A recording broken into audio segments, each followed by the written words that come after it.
21 কাটি 8 নৱেম্বৰ মঙলবাৰে হ'বলৈ গৈ আছে বছৰটোৰ অন্তিমটো চন্দ্ৰগ্ৰহণ আৰু এই চন্দ্ৰগ্ৰহণ হ'ব পূৰ্ণগ্ৰাস চন্দ্ৰগ্ৰহণ ভাৰতত হ'ব দৃশ্য এই চন্দ্ৰগ্ৰহণ ক'ত দৃশ্যমান হ'ব আৰু সময়সূচী কেতিয়া হ'ব এই সকলোখিনি কথা গম পাব মোৰ চেনেলৰ জৰিয়তে ভিডিঅ'টোলৈ আগবঢ়াৰ আগতে আপোনালোকলৈ এটি সৰুচাই ৰিকুৱেষ্ট থাকিল যদি এতিয়ালৈকে আপোনালোকে মোৰ চেনেলটো ছাবস্ক্ৰাইব কৰা নাই আপোনালোকে ছাবস্ক্ৰাইব কৰাৰ লগতে কাষতে থকা বেল আইকনটো টিপি দিবলৈ নাপাহৰিব আৰু প্লিজ আপোনালোকে এটা লাইক কৰি দিবলৈ নাপাহৰিব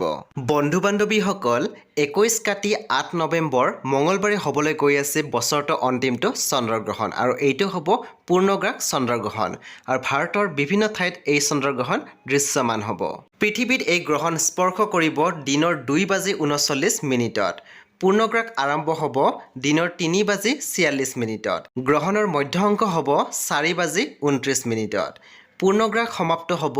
5:12 গ্ৰহণ শেষ হ'ব 6:19 পূৰ্ণগ্ৰাসৰ সম্পূৰ্ণ সময় হৈছে 1 ঘণ্টা 26 মিনিট সম্পূৰ্ণ গ্ৰহণৰ সময় হৈছে 3 ঘণ্টা 40 মিনিট এই সময়সূচী আছিলে সম্পূৰ্ণ পৃথিৱীৰ এতিয়া আমি আপোনালোকক জনাম ভাৰতবৰ্ষৰ গ্ৰহণৰ সময়সূচী সমগ্ৰ ভাৰতবৰ্ষত গ্ৰহণ আৰম্ভ হ'ব বিয়লি 5:12 আৰু এই গ্ৰহণ শেষ হ'ব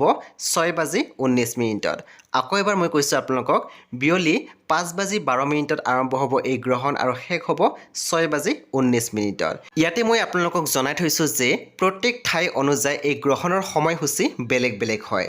গুৱাহাটীৰ সময়টো মই কৈ দিছোঁ গুৱাহাটীত এই গ্ৰহণ আৰম্ভ হ'ব 5:12 পৰা আৰু এই গ্ৰহণ শেষ হ'ব 6:19 আকৌ এবাৰ মই কৈছোঁ গুৱাহাটীত এই গ্ৰহণ আৰম্ভ হ'ব 5:12 পৰা আৰু এই গ্ৰহণ শেষ হ'ব 6:19 আৰু এই গ্ৰহণৰ সময় হ'ব সম্পূৰ্ণ 1 ঘণ্টা 35 মিনিট আৰু এই সময়সূচী মই আপোনালোকক আগবঢ়াইছোঁ শ্ৰী মদন গুপ্তেৰ ফুল পঞ্জিকাৰ পৰা